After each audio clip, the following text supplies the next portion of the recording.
પાછી ખાસ વાત તો એ હતી કે આ મહિલાએ 600 જેટલા મર્ડર કર્યા છે, એને મોતની સજા થઈ ગઈ છે, છતાં આખા દેશની મહિલાઓને એની સાથે સહાનુભૂતિ હતી. બધાના દિલમાં એના માટે એક સોફ્ટ કોર્નર હતું. આવડો મોટો ગુનો કર્યો હોવા છતાં એક્ઝેક્ટ મોતની સજા પહેલાં ગાયબ થઈ જવું કોઈ નાની વાત નહોતી. અમુક સ્ટોરી ઇતિહાસમાં અમર થઈ જાય છે.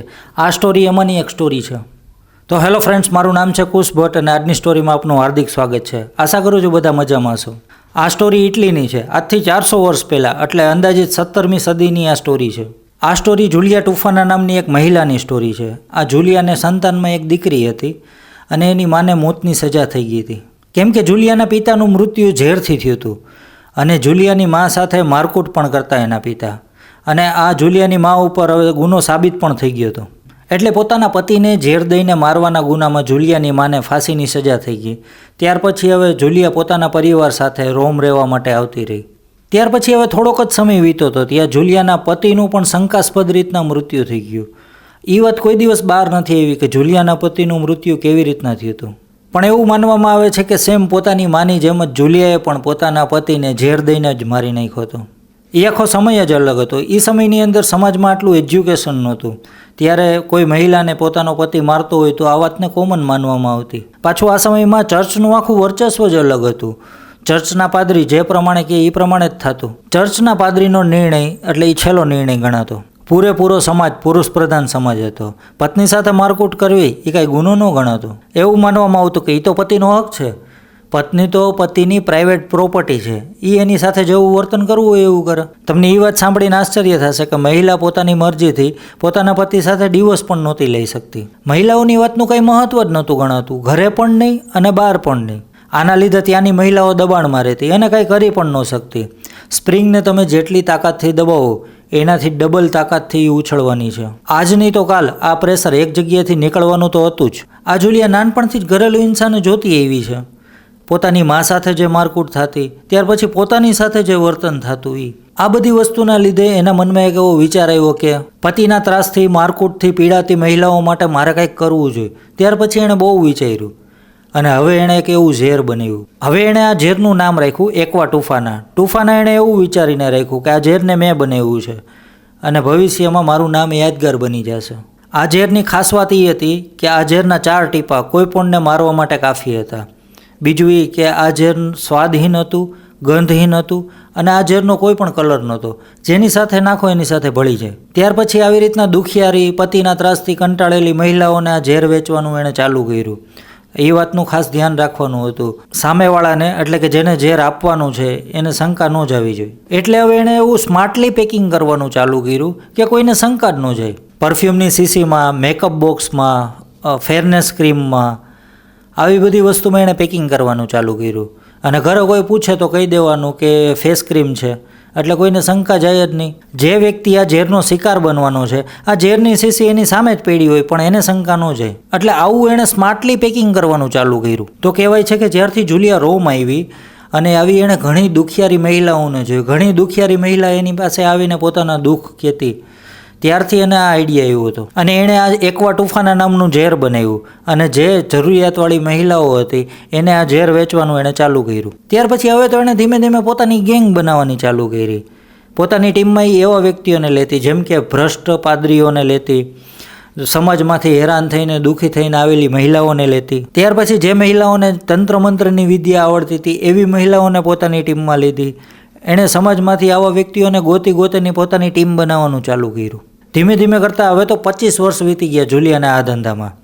જે દુખિયારી મહિલા એની પાસે આવે એને શીશી આપે, અલગ અલગ વસ્તુમાં નાખીને આપતી. ત્યાર પછી મહિલાને સમજાવતી કે કેવી રીતના યુઝ કરવાનું છે. ત્યાર પછી આ મહિલા એની પાસેથી આ ઝેરની શીશી લઈને ઘરે જતી અને જે પ્રમાણે એને યુઝ કરતા શીખવાડેલું છે એ પ્રમાણે યુઝ કરતી. અને આ ઝેર આપ્યા પછી પતિનું મૃત્યુ થઈ જતું, કોઈને શંકા ન જતી.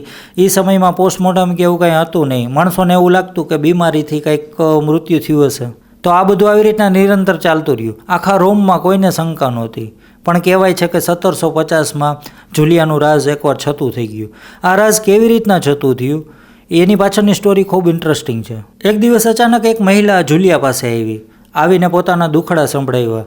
મને મારો પતિ ત્રાસ આપે છે, મને મારે છે, આવી બધી વાત કરી. એટલે જુલિયાએ દર વખતની જેમ એક શીશીની અંદર 4 ટીપા ઝેરના નાખી અને આપી દીધી અને સમજાવી દીધું કે આને કેવી રીતના યુઝ કરવાનું છે, કે હાલે તું કંઈક ખાવાની વસ્તુમાં નાખી અને તારા પતિને આપી દે છે.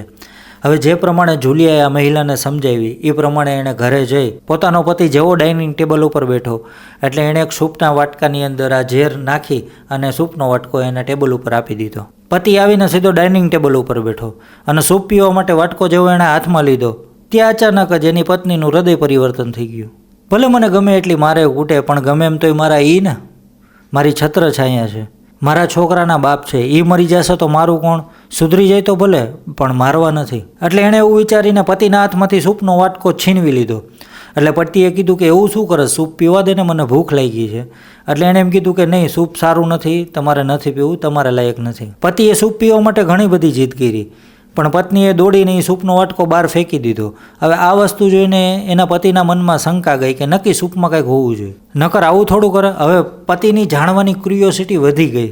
પછી પોતાની પત્નીની પાછળ પડી ગયો કે તે મને સૂપ કેમ ન પીવા દીધું, મને કે ને કે, બસ નાના છોકરાની જેમ જીદ કરવા માંડ્યો. અંતે પત્નીએ કંટાળી અને આખી વાત કરી દીધી કે સૂપમાં મેં તમને મારવા માટે થઈને ઝેર નાખ્યું હતું, પણ એન્ડ ટાઈમે મને મારી ભૂલ સમજાઈ ગઈ અને પછી મેં આ સૂપનો વાટકો તમારી પાસેથી લઈ લીધો. પતિ આ સાંભળીને તો થોડીક વાર સ્તબ્ધ થઈ ગયો કે આજે તો ગયો તો જ, પણ પછી એને ખુશી થઈ કે નહીં, મને આટલો પ્રેમ કરવાવાળી પત્ની મળી છે. પછી એને વધારે જાણવાની ઈચ્છા થઈ એટલે પોતાની પત્નીને પૂછ્યું કે તને આ ઝેર ક્યાંથી મળ્યું, તું ક્યાંથી લઈ આવી, આ કેવી રીતના યુઝ કરવાનું છે, તને કોકે તો કીધું હશે ને. અંતે હવે આ મહિલાએ પોતાના પતિને આખી વાત કરી દીધી.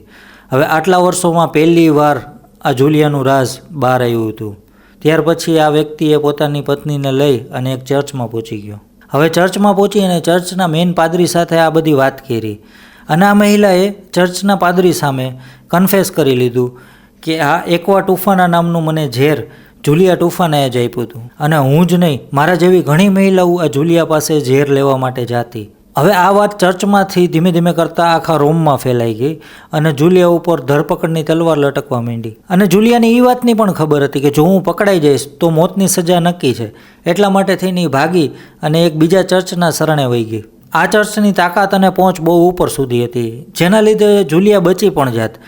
ત્યાં અચાનક જ એક અફવા ફેલાણી કે જુલિયાનું રાઝ ખુલી ગયું છે ને એના લીધે જુલિયાએ અને એને મદદ કરવાવાળા લોકોએ આખા રોમના પાણીમાં ઝેર મિક્સ કરી દીધું છે અને આખા રોમને મારી અને પોતે બચવા માગે છે. હવે આ જુલિયાએ જે ચર્ચમાં શરણ લીધી હતી, આ ચર્ચની બહાર માણસો ભેગું થવાનું ચાલુ થયું. ધીમે ધીમે કરતાં ભીડ ભેગી થવા માંડી. આ અફવાના લીધે માણસોમાં એટલો બધો ગુસ્સો હતો અને બધાનું કહેવું એમ હતું કે અમે અમારા હાથે જ જુલિયાને મારશું. અને હવે ચર્ચના હાથમાંથી વાત બહાર નીકળી ગઈ હતી. પણ પછી સમય રહેતા જ જુલિયાની ધરપકડ થઈ ગઈ.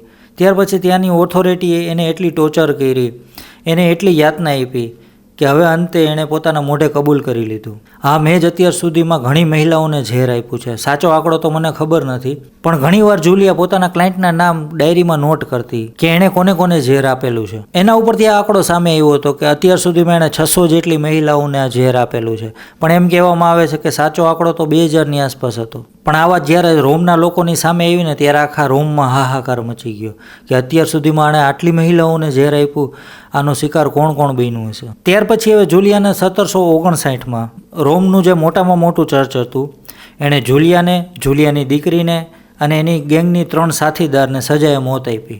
બાકી જુલિયા હવે પોતાના ક્લાયન્ટના નામ જે કહેતી ગઈ કે જેણે જુલિયા પાસેથી આ ઝેર લઈ અને પોતાના પતિની હત્યા કરી હતી, આવી મહિલાઓને ગોતવા માટે ઓથોરિટી લાગી ગઈ. અને કહેવામાં આવે છે કે આવી અસંખ્ય મહિલાઓને પણ સજાએ મોત આપવામાં આવી હતી. આ સ્ટોરીની ઇન્ટરેસ્ટિંગ વાત તો એ છે કે જ્યારે એને સજા મળવાની હતી એના એક દિવસ પહેલાં અચાનક જ જેલમાંથી જુલિયા ગાયબ થઈ ગઈ. હવે હાહાકાર થઈ ગયો, આખી ઓથોરિટી એને ગોતવામાં લાગી ગઈ, પણ પછી જુલિયા હાથમાં જ નથી આવતી. કહેવાય છે જુલિયાની મદદ કરવાવાળા લોકો જેલમાં પણ હતા. તો આ જુલિયા સિવાયના ઘણા લોકોને સજાએ મોત થઈ, પણ જુલિયા બચી ગઈ. પણ જુલિયા સાથે એ રાઝ પણ ગાયબ થઈ ગયો. આ એક્વા ટુફાના નામનું ઝેર એ કેવી રીતના બનાવતી, એનો ફોર્મ્યુલા શું હતો, એ રાઝ એની સાથે જ ગાયબ થઈ ગયું. તો આ હતી આજની સ્ટોરી. જો તમને આ ટાઈપની ઇન્ટરેસ્ટિંગ સ્ટોરીમાં મજા આવતી હોય તો એકવાર આ સ્ટોરીને પણ ચેક કરી લેજો. બાકી આજની સ્ટોરી તમને કેવી લાગી તે મને જરૂરથી કહેજો. ચેનલ જો હજી સબસ્ક્રાઈબ ન કરી તો ફટાફટ ચેનલ સબસ્ક્રાઈબ કરી લ્યો, જેથી કરીને આપની પાસે નોટિફિકેશન પહેલાં પહોંચી શકે. તો ચાલો ફરી પાછા આવી નવી સ્ટોરીમાં મળીએ. આપે આપનો કિંમતી સમય આપ્યો એના માટે ધન્યવાદ.